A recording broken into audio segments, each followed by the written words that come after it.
Hello, Internet, and welcome to episode 106 of Verbal Graffiti with your host, Brian Glass, aka the B-Man, the People's Degenerate.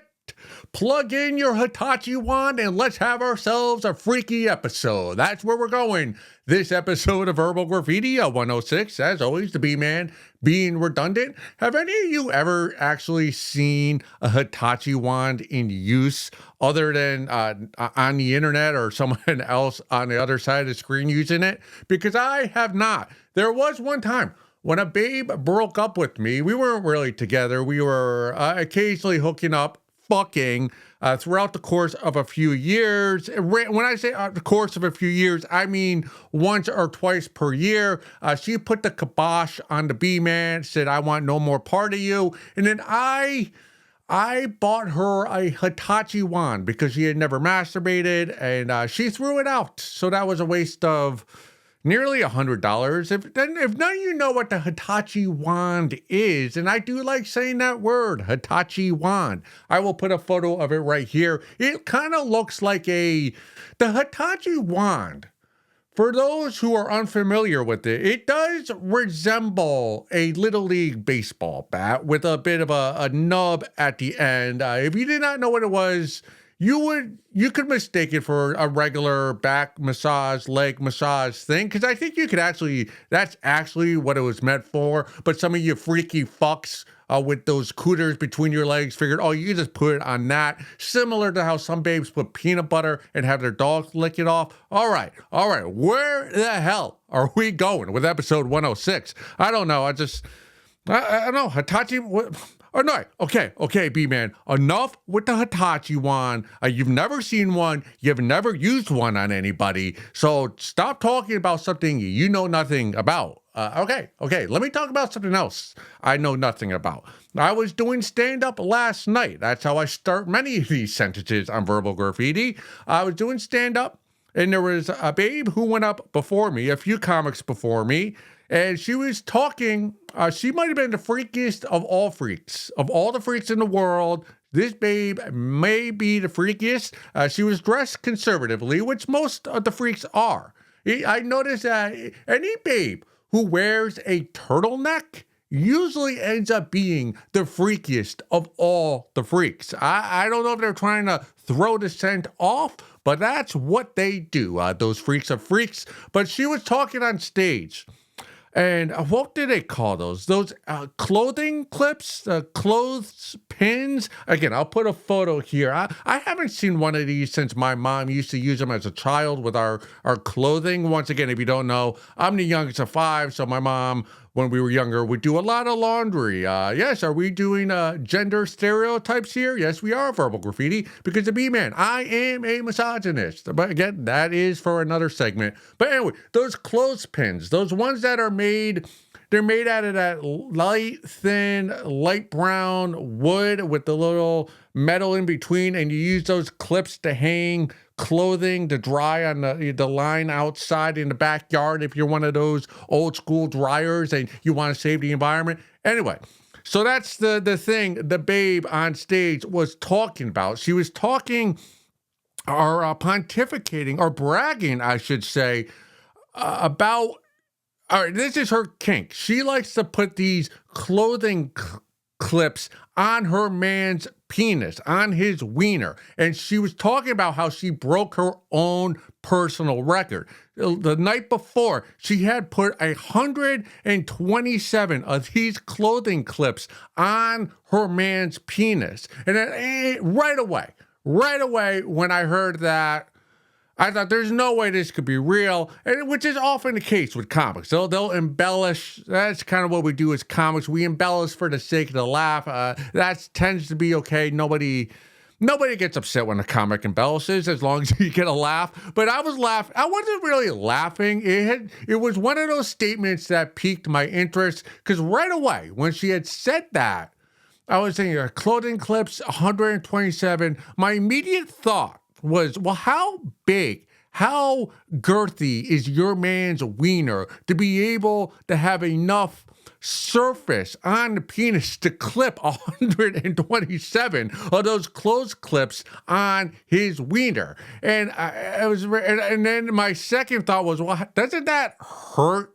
your man's wiener? They can have 127. Those are basically mouse traps on your wiener. It doesn't that bleed, cause some swelling or blistering? A lot of questions to be man had. And I'm not one to hold back. I'm not one for small talk. So later that night, last night, we were at the bar, and I went up to her and go, hey, that thing you did with your man, 127 closed clips, is that true? Or were you bullshitting us up there for the sake of a laugh? And she's like, oh, no, it's true. I really did my personal record, 127 closed clips on my man's wiener last night. And she goes, do you want to see a video of it?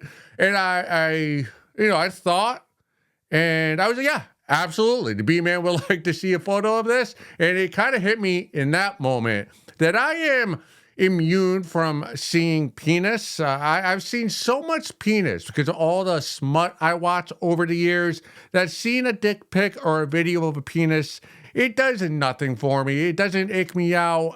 Again, I'm a heterosexual, so, but usually when I watch smut, I like to see insertion. That's usually when I get my nut after my hours of edging and gooning. I like to see actual insertion. That's the only thing. That's what I like to save my bust for. Anyway, so she showed us a photo of, it was actually, the lady I said was a heavyset black lady. The guy with the closed clips on him was a skinny white guy. So the two of them immediately together, I mean, that's a cartoon. A skinny white guy, heavyset black lady, the changes in shapes and sizes right next to each other, that's a cartoon. And then seeing the closed clips on them, this lady was not bullshitting. This was no lie. She showed me a few-minute video of her on her knees, taking the clothes clips and putting it around his, most of them were on his balls, more so than his shaft. It was not a huge penis. It was a pedestrian. It was a boyfriend penis. There was nothing, when you hear that a man has 127 closed clips on his wiener, you just imagine you're going to have a black mamba type wiener, but this was just a normal white man. I'm guessing 6-7 inches. And a video of her literally putting all these clips on his wiener. And then when I saw the video and realized, oh, this lady, this might be the kinkiest of all kinks, I asked her, well, do you have intercourse before the closed clips or after putting the closed clips on the guys? Because again, as I previously said, I just think if you put closed clips on my wiener, there are going to be some welts, there's going to be some discomfort. Having sex afterwards might not be feasible. And my suspicions were confirmed. She told me, this comedian last night, no, we have intercourse, insertion, and then the closed clips I put on afterwards, after, the lovemaking is consummated. So, and that is, that's why I like to go out. You meet some weirdos when you do stand-up comedy. But my big takeaway from this was, I will never see this lady. I do not want to be one-on-one with this lady with nobody else there, because I like Mr. Perfect, and I don't want any welts or any mice or mouse trap marks on my shaft. All right, what I'm getting at here is, this is the problem with these kinky, sex, exotic clubs that people go to in New York and LA. And this comic told me last night there is one in Connecticut, somewhere in Windsor. You're just a normal John like myself. You go there like, hey man, I want to get off, rub and tug style, just wank, insertion, normal, pee. What we gotta have with these sex clubs is ratings, similar to movies. You gotta have your PG version which hey, we're just going to have everything's consensual, but it's normal sex, oral, and then all the way up to NC-17 XXX, where you're putting foreign objects, you're clamping them to each other's genitals, and because the problem is you go to one of these clubs, and I've never been, so this is all, I'm conjuring this all up in my head, what may go down at those clubs. But you go to those clubs wanting sex, and you end up in a Guantanamo Bay type situation where you're waterboarded, you're hanging on for your last breath of life because to fulfill someone else's kink, and you're upside down, nearly drowning. And I just wanted to get a nut. I just wanted an orgasm. And now I'm in some contraption with a mask on, with a little straw that I breathe through. And I got some lady like, stepping on my ball sack. And there's a room full of people chanting at me. And you're like, dude, I just wanted to have missionary sex. But that's not an option at this club, because only people who go to these sex clubs are the freakiest or the freaks. And they are the Guantanamo Bay of the freaks. So we do need, we need a rating system, movie-wise, similar to at all these freaky sex clubs, which I've never been to one, because I don't know if you know anything about those sex clubs, but the research I've done, single men are not. They're not, how do you say? They are not the clientele that's wanted at those venues. Those venues, like lesbians, are guys who bring lots of women with them. Single guys coming by their lonesome tend not to get in those clubs. And if they do, they tend to, from what I've been told, stand in the corner. All right, so, but hey, we don't kink shame here, and I don't know if 127 closed clips is a Guinness Book of World Records. Maybe I'll have to do some research. And if it is, I'll let this comedian know. And maybe, she'll become famous in that page of the Guinness Book of World Record. A lot of weirdos out there. A lot of weirdos out there in this world. All right, moving along. To something I found on Reddit. Comes from, as I spit I notice I spit a lot. All right. I'm going to have to clip that one. All right. It comes from the subreddit Professor's Hard Facts. I went down the internet rabbit hole today and found some of my midterm questions and answers were uploaded to Stuvia. From the username, I know exactly who the student is, but that's besides the point. This is her side hustle. She has course packets, answer keys, exams, priced from $13.99 to $65.99. According to her seller's profile, using her join date and seller stats based on average selling median price, she made more money than I did this past semester. Well, Professor, a doctor, you just outed yourself as a lazy fuck teacher. And that's what you did, right? Because if you,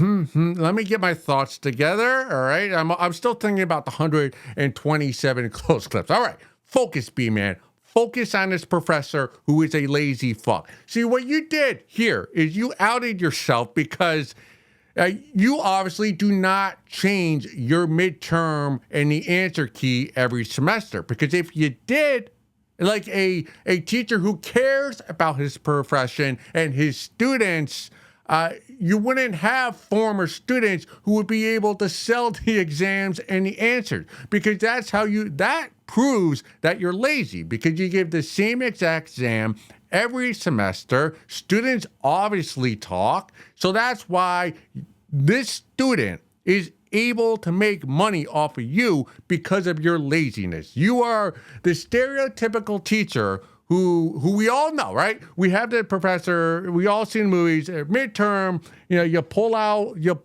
your desk, you pull out the exam, and you use the same one every single semester. So thank you for outing yourself. And the second thing about this is you're not upset with this student. Who you're using this student making money off of you to complain about what all teachers and professors love to complain about most, and that's how you don't make any money. That's you're complaining to the referee of life. Like you're raising your hand like, hey, this lady, my former student, she's making more money than me. That's what upsets you more so than her selling the exam answers. Because that's what I'd say 50% of people who get into education as a profession do so they can complain about how much money they make.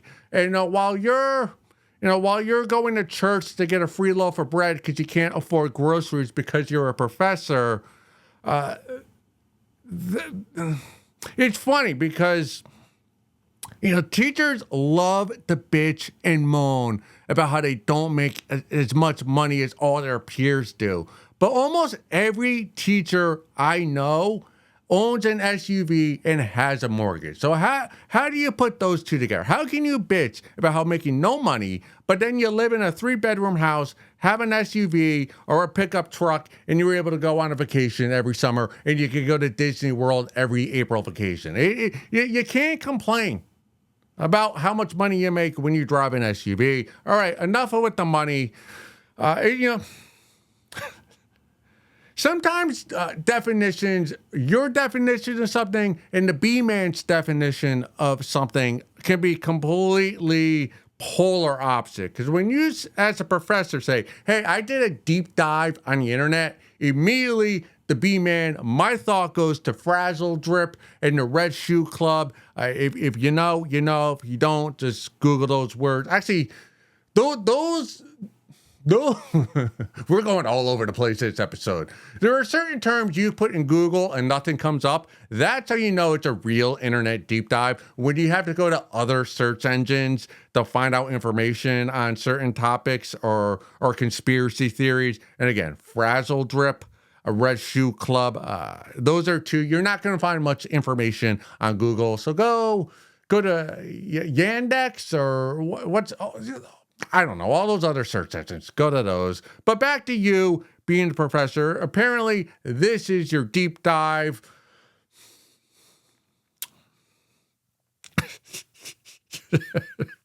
Your subject matter, it doesn't matter. Like you're teaching a meaningless subject, because if your student is able to sell the midterm and the final exams for $30, it's clearly not a subject that's difficult to learn. It's a subject matter that anybody could just put in a ChatGPT or Gemini and get all the answers. Because if it was a very, very difficult science, microbiology, or some science I don't think, neuroscience, some word I can't even pronunciate, then you wouldn't have former students being able to sell the answer keys, which tells me you're probably teaching some bullshit human science, I don't know, like anthropology 101 or family studies or political science. That's what I majored in. That's the only reason why I was able to graduate college, is because I had a bullshit fake major, political science. So I mean, that's what that tells me about you.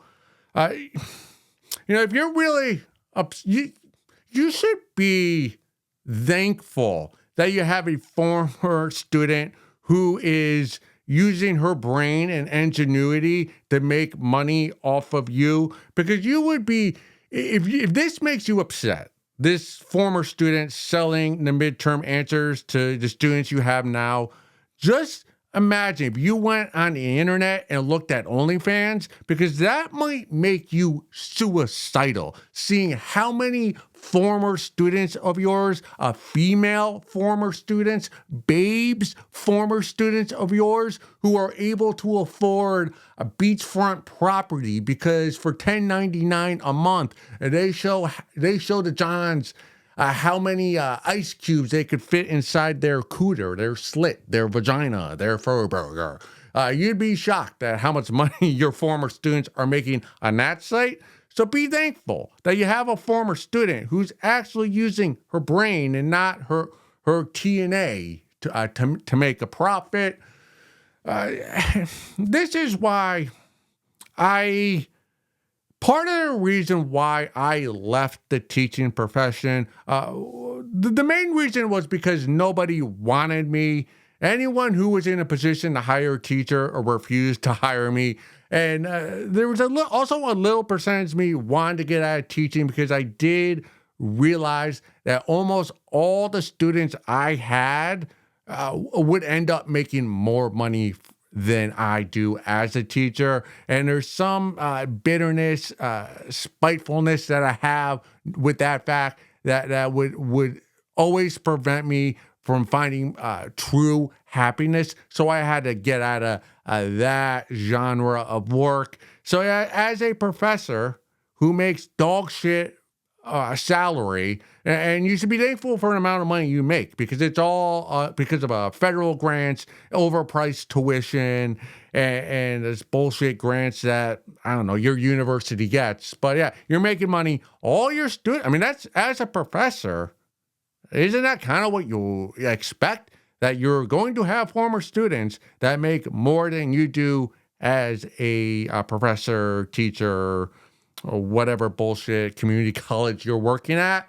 So that's part of the game. Like, you got to expect that there are going to be former students who are going to make more money than you. And as a professor, stop being such a lazy fuck. I'm not even saying change the exams that you're giving each semester. I'm merely just saying, hey, just tweak the A, B, C, D multiple choice, like rearrange the letters so that it's not the exact same. Yeah, I'm not saying you have to not be lazy. You just have to be a little bit creative, moving around with your laziness so that you cannot, in this day and age, you cannot, as a teacher, be giving the same exact exam every semester, but clearly you are. So just for me, to you, the professor, you are a terrible teacher. You are not preparing today's youth to thrive in this economy. So I'm glad that this former student is making a profit off of your teaching. Let's go look at some photos.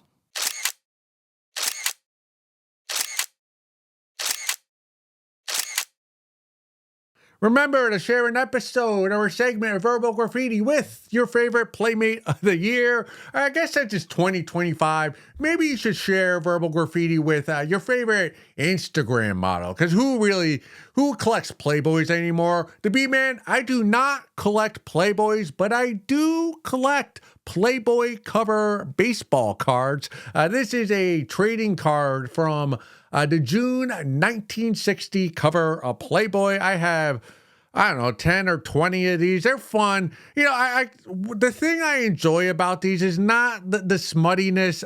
If you know anything about the history of it, the Playboy magazine, you'll know that the earlier decades of Playboy, the 1950s, 60s, even into some of the 70s, a lot of the covers weren't photos and pictures of the actual model that was in the Playboy magazine, but it was actually more cartoonish. A lot of the covers had an actual Playboy bunny. So I've always been drawn to the artistic covers of Playboy more so than the smutty covers of modern Playboys that are 80s, 90s, early 2000s. And this one has a Playmate driving a fancy car, and the inside article is about Frank Sinatra's meeting at the summit. Also, a fun thing about Playboy magazines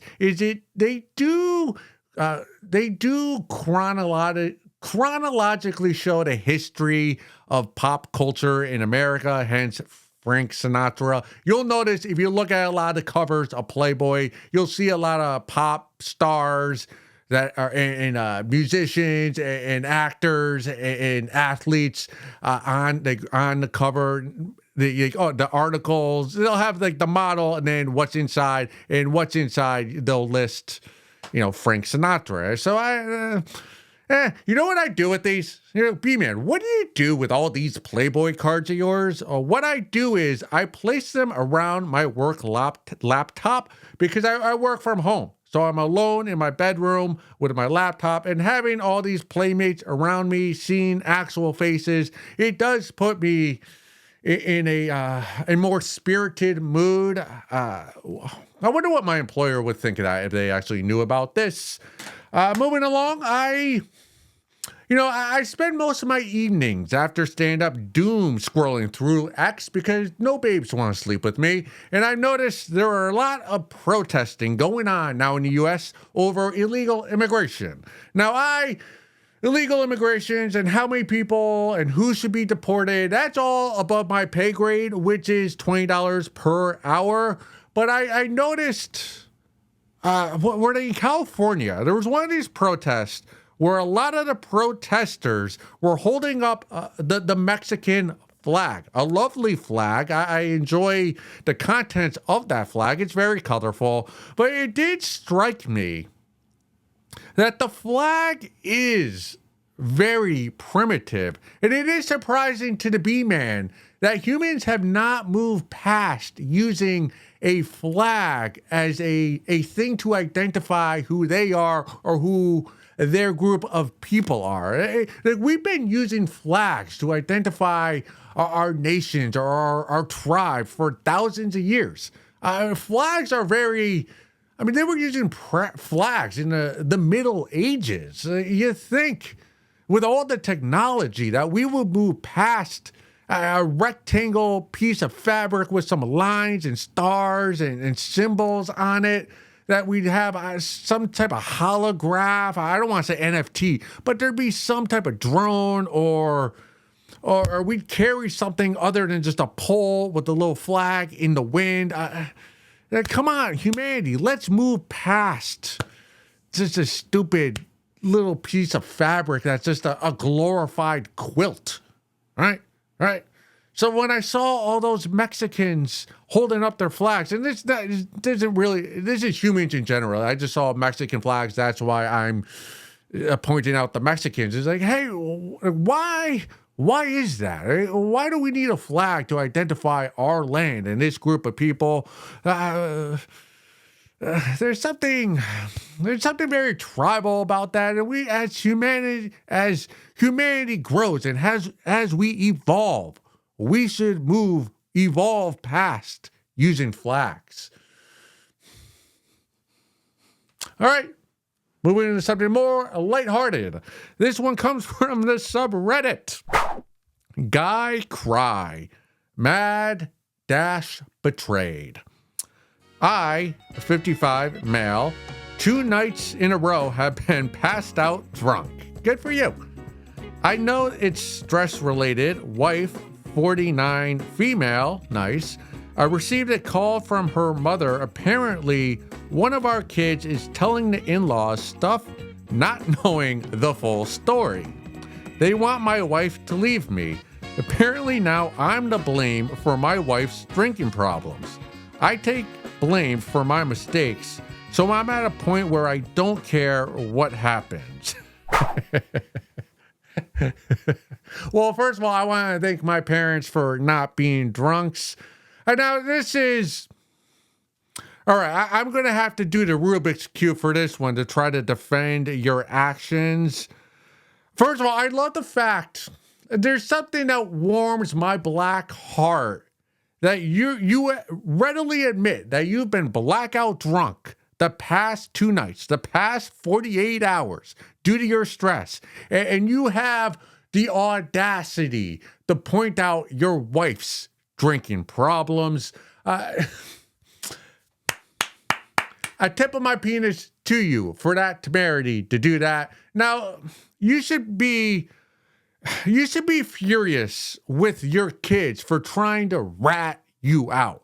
You should have raised better kids than this. No kids should be ratting out anybody, especially their own parents. That was rule number one in my household when we grew up, was you were not allowed to rat out anybody. Your sister hit you, your brother put you in a noogie, you get pinned up against a wall, someone hit you with a baseball bat, you break a window, and your parents ask you, who broke the window, Brian?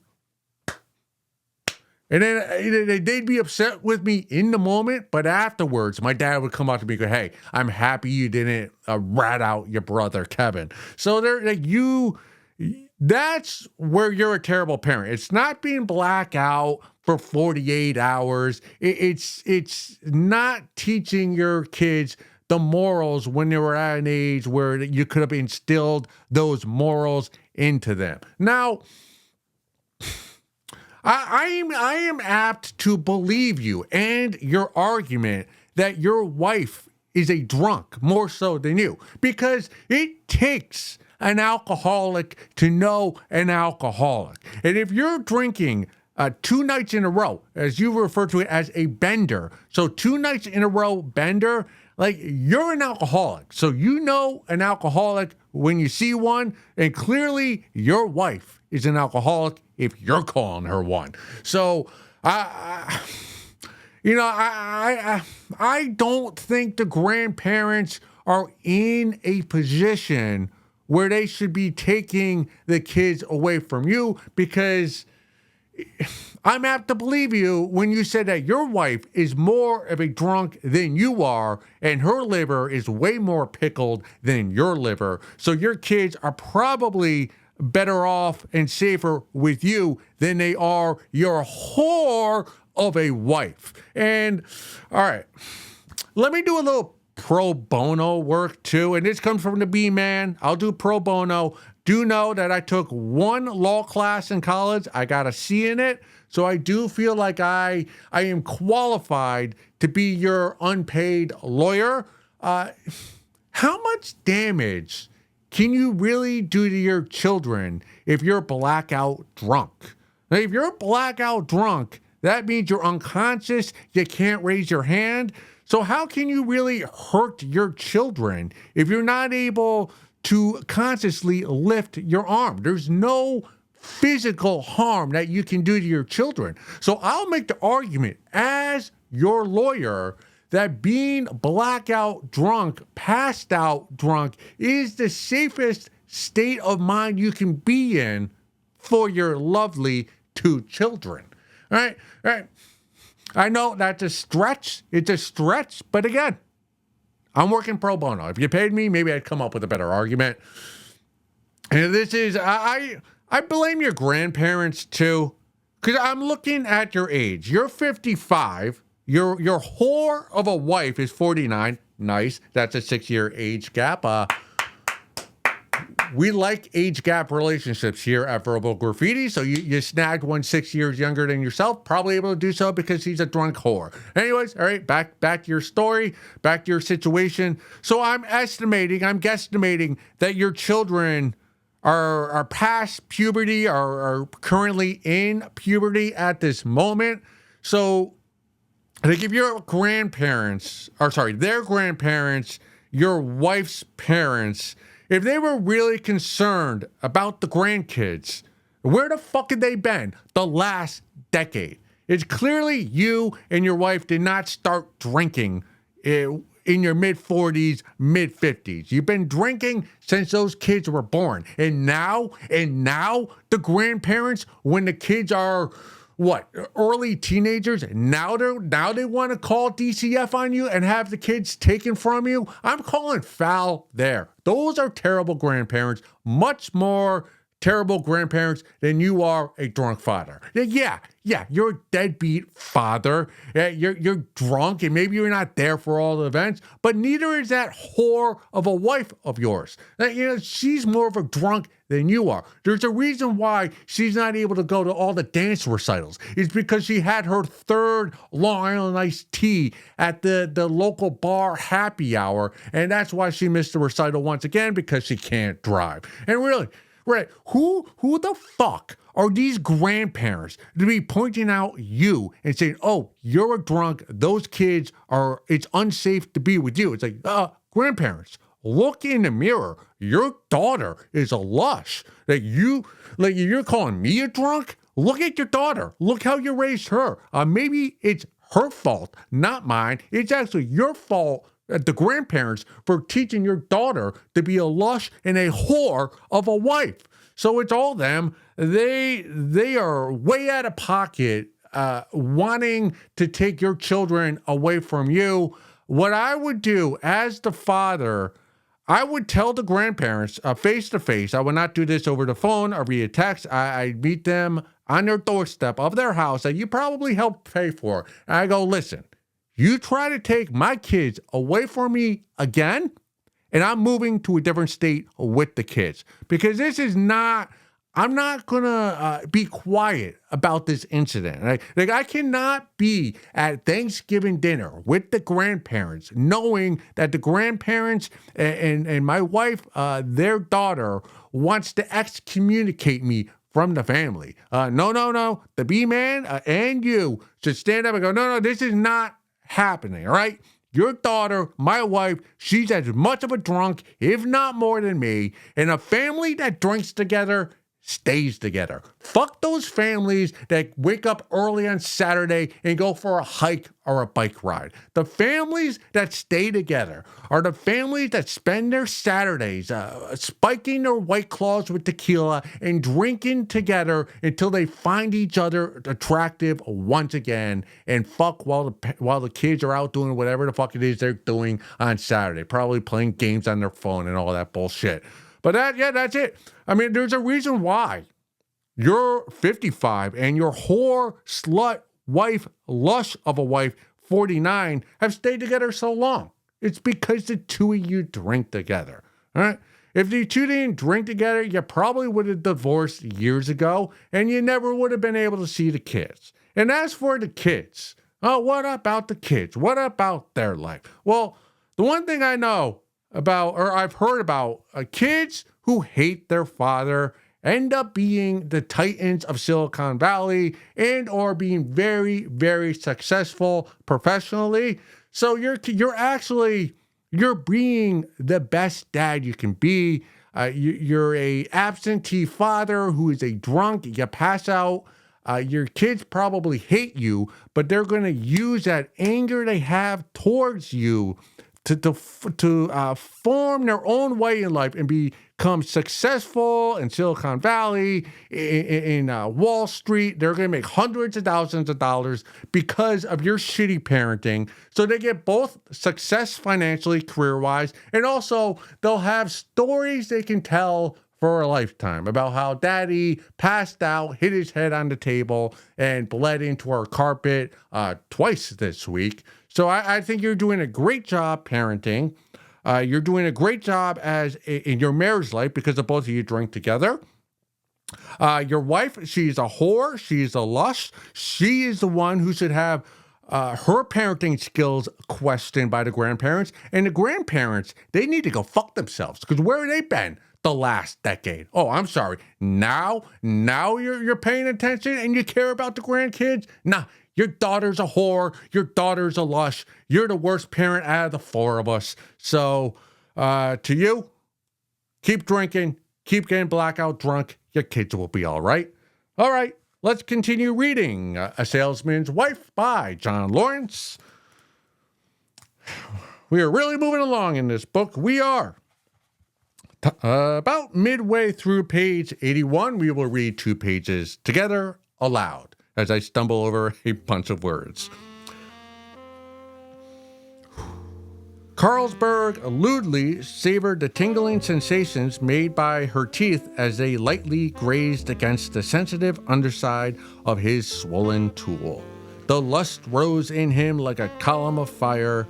Gazing down at the terrified girl in her provocative costume gave him a tremendous sense of dominance and power. He laughed inwardly at the success of his therapy, for he had found a way to satisfy his deranged taste perfectly under legitimate guise. He exulted as he recalled the many other terrified young women who had come to him and submitted to his lewd activities willingly, happily. He was the master. They were his slaves, offering their creamy cunts to him day after day. "Suck my cock, you peasant bitch," he shouted in obscene triumph. With brutal force, he shoved a mammoth tool into her mouth, fucking furiously. Pamela had nearly collapsed as he did so, but called upon whatever reserve of strength she had to desperately continue her degrading act. Then, involuntarily, from somewhere deep in the darkest corner of her mind, a new feeling began to overtake her. A wave of savage lust to consciousness, aided by that drug. Her shame and humiliation began to fade into nothingness. Suddenly, she was a peasant maiden sucking her arrogant captor's cock. She was living in a long time ago. Thrills of pleasure ran through her entire body, and she began to suck on Carlsberg's penis with eagerness. It was hard to believe, but she was actually beginning to enjoy it. She enjoyed sucking his wet, thick cock. She was his to command. All decency and morality were flung aside in that moment of ecstasy. She felt the sexy and wildly provocative, overwhelmed with her new identity. She slavered over his hot tool with wet, smacking lips. What had been loathsome to her only moments ago now began to take hold with her demonic force. Her body was palpitating wildly, and her heart beat like a savage jungle drum.